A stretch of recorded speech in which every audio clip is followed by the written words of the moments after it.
Have you ever wondered why God would allow polygamy, men to marry multiple women in the Old Testament, even though God created one man and one woman?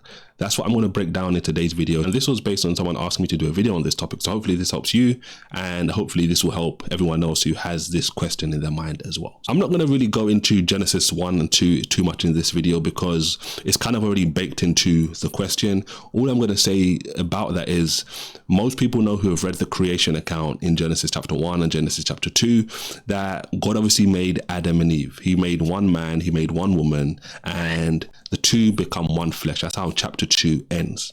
Now, as we go on through the Bible, we start to see different individuals. As early as, I believe it's Genesis chapter 4, we see the first example of polygamy. We see a man named Lamech. He has 2 wives. There's so many people today who actually believe that God is for polygamy. He's for men marrying multiple women in the Bible, and specifically in the Old Testament. And people that take that view are ignoring so much of what the Bible actually says. So in today's video, I want to break down like 3 things which will help you understand why God would allow this, even though he didn't necessarily agree with this, etc. So the first thing I'm going to talk about is Deuteronomy chapter 17. It's in the law where God is saying that this is not what a king should do. God is basically saying to the people here, when you go into the land and you set a king over yourself, right?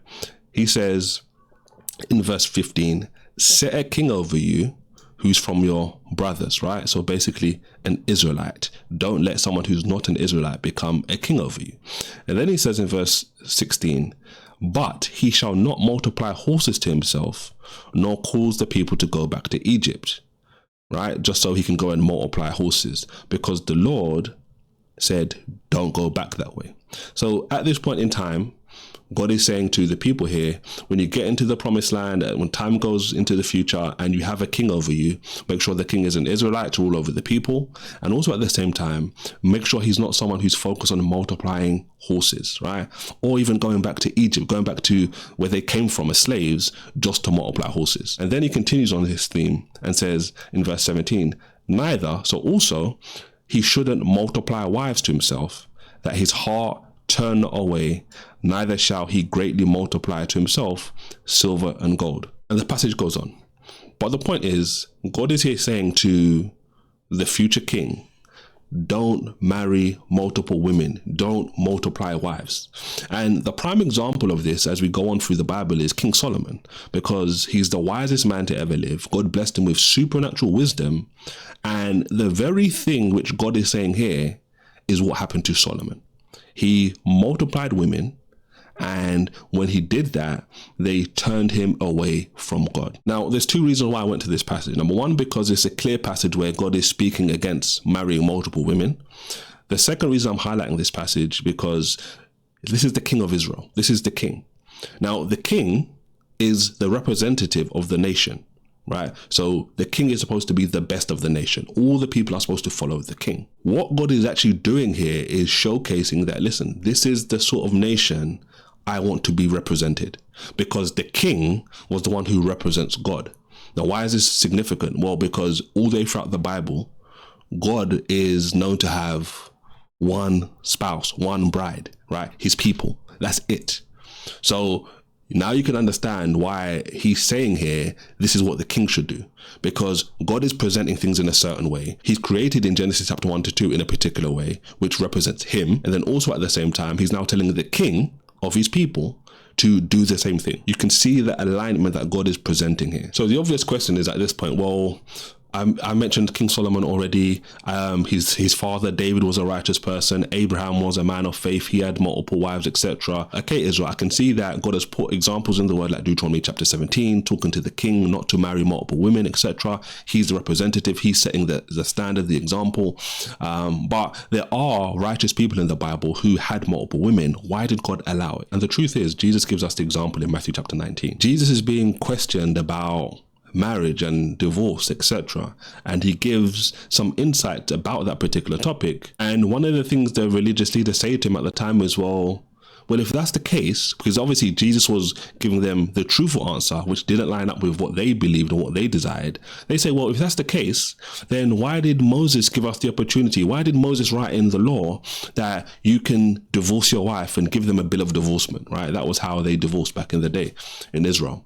Why did he do that? And Jesus says in Matthew chapter 19, this, from the beginning, he goes back to Genesis, he says, this is God's will, this was God's desire, but because of the hardness of your heart, he says, God allowed you, God permitted you to do this stuff. And it's a powerful lesson because this is one of the reasons why I read Deuteronomy chapter 17 earlier about God's stance for the king. Just as I mentioned, the religious leaders are questioning Jesus and saying, well, Moses gave us the power in Deuteronomy to write a bill of divorcement. That comes in Deuteronomy chapter 24, which is a few chapters after Deuteronomy chapter 17. So the point is, God has already set down what he desires. But at the same time, he's made adjustments. He's been flexible because of the people's hard hearts. This can be difficult to see at certain times and to understand, because the question ultimately is at certain times as well, why is God being flexible to a certain degree and allowing certain things, even though he doesn't agree with it in certain places,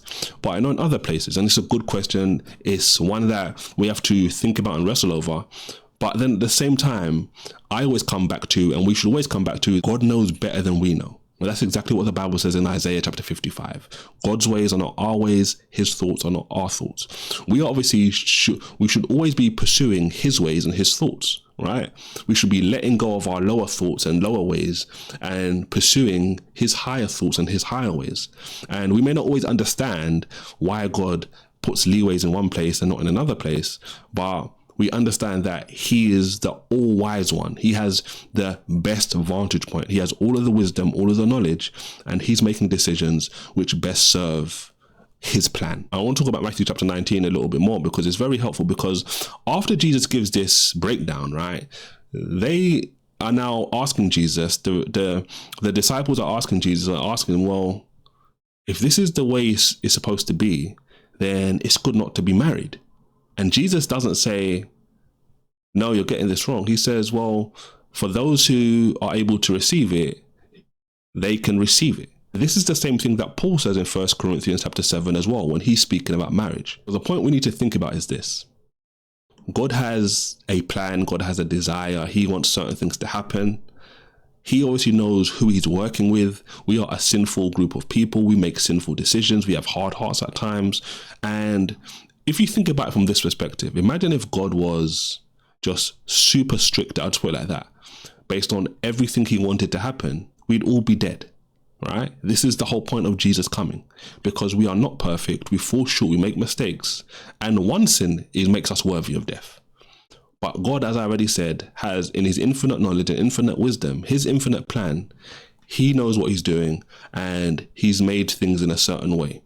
And he's done things in a certain way which will ultimately bring about his plan. We may not always understand this, but like I already said, a prime example of someone like King Solomon, the wisest man to ever live, he had multiple wives and he was turned away from God. So with polygamy, marrying multiple women, and with different things in the Bible as well, God is clear. And as we look through the scriptures, we can use wisdom and see why certain things, certain decisions we make are not good for us. But God in his grace continues to grace us as imperfect beings and continues to use us as imperfect beings to bring about the desires and the plans that he has for us in the bigger scheme of things. So hopefully that helps you understand why, even though God may legislate and speak against polygamy, even though God created one man and one woman and the two of them become one flesh, because of the hardness of men's hearts, God allowed, he suffered men and women to do certain things, even though he didn't desire them to do those things. And the thing I want you to really take from this video is when you look through the Bible and you see individuals doing things which God has said not to do,